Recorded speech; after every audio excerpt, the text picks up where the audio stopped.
At the very beginning, I would like to ask you something. What was the last news you have heard, read, or saw?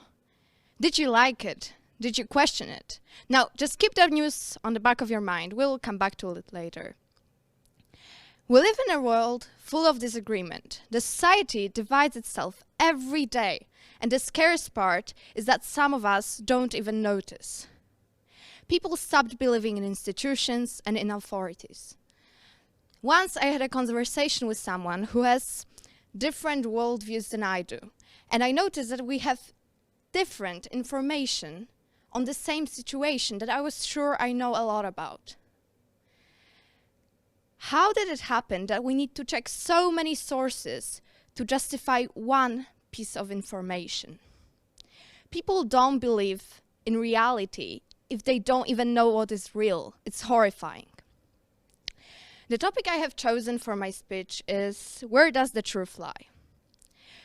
At first, I would like to concentrate on the term truth. Truth was always a hard concept for me.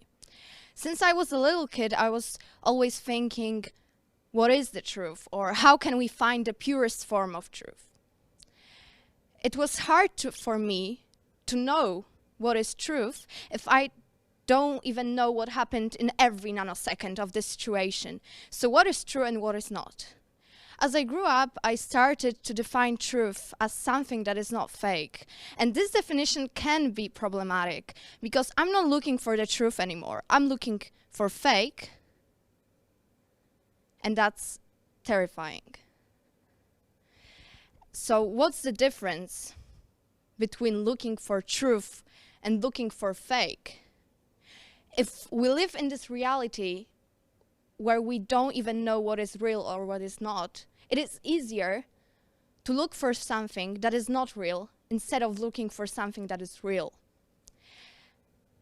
And I was trying to find a solution to this problem. I was trying to find a solution to the problem, how to find the purest truth. And then I realized that sometimes it's not about finding a solution, it's about finding a cause of this problem. So, what about fake news? Fake news is nothing new. It has been around, misinformation and lies has been around for years, hundreds of years, even thousands of years. So what has changed? The scale has changed. Internet gave people possibility to get to know other cultures, to communicate all around the world. But it also gave a possibility to spread fake news more easily, faster, and worldwide.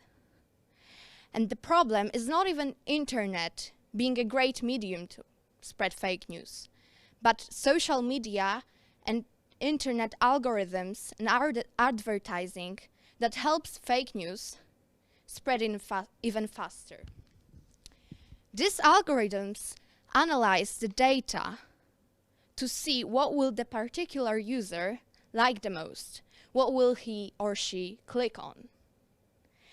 It's scary because our phone sometimes knows too much about us. Our computer knows too much about us. And it is all fun until we're starting to be vegan and we see all those vegan recipes on Pinterest and other social media platforms because we know just how to cook more tastier food that is vegan. Or if we're reading an article about red dresses that are trending this season, we see all the advertisement about red dresses, where to buy them, cheaper than the ones in the article, but similar, we're trendy. Every time we read an article online, I'm sure everyone has read an article online, we see something like, if you like this, you should also see this. If you're interested in this, you should also read this. It's scary because they are trying to put us in some box. They are trying to advertise things to us, and we don't even know that they are doing it. So, internet and its algorithms are fun, despite the fact that our phone knows and computer knows so much about us. We can have more vegan recipes or red dresses.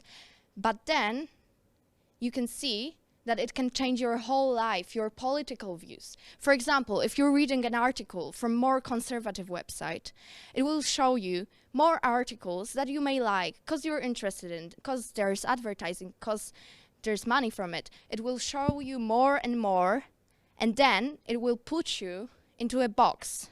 A box that when you're in the box, it's really hard to get out of the box, and you can't recognize what is true and what is not.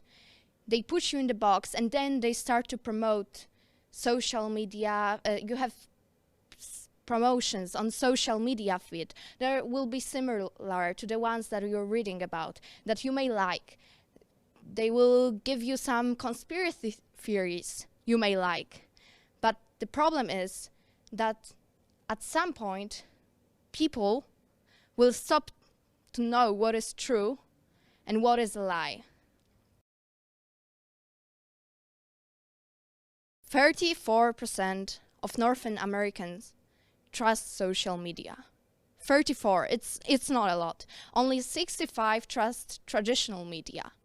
26% of North American society recognize fake news. What does it mean? It means that 74% of North American society does not even recognize what is true and what is a lie on the internet. 74% of society who doesn't know how to recognize this. Right now we're facing a global epidemic of coronavirus, and fake news of course, but of coronavirus, during which 74% of society was worried about spreading fake news. Some people thought coronavirus is a fake news. Some refused to wear masks, putting others' life in danger because they thought it was fake news. How can we live in this reality when we don't know what is true, we don't know what is real, and we think sometimes we can think that everything is a fake news, even though it's not? How can we find where does the truth lie? The solution I'm always a fan of is education. We can educate people and teach them how to tell the difference between fake news and facts. Spreading awareness about the algorithms will make people check everything they read in the internet and distinguish reliable sources from the shady one. The important thing to me personally is to treat most of what we read with uncertainty and not too serious. Believing blindly everything on the internet makes people not only trust fake news, but spread fake news. One of the major lessons to learn is to never share anything on the internet if we're not sure if it's true. Once we know it is a fake news, we can share it and say out loud, it is a fake news, please do not share it.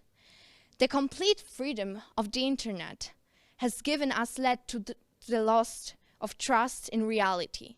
The best thing we can do right now is to fight it with our knowledge. Now please come back to the news I asked you to keep in the back of your head. Did you question it? Did you really check if it's true? Did you blindly believe the internet or social media? Thank you.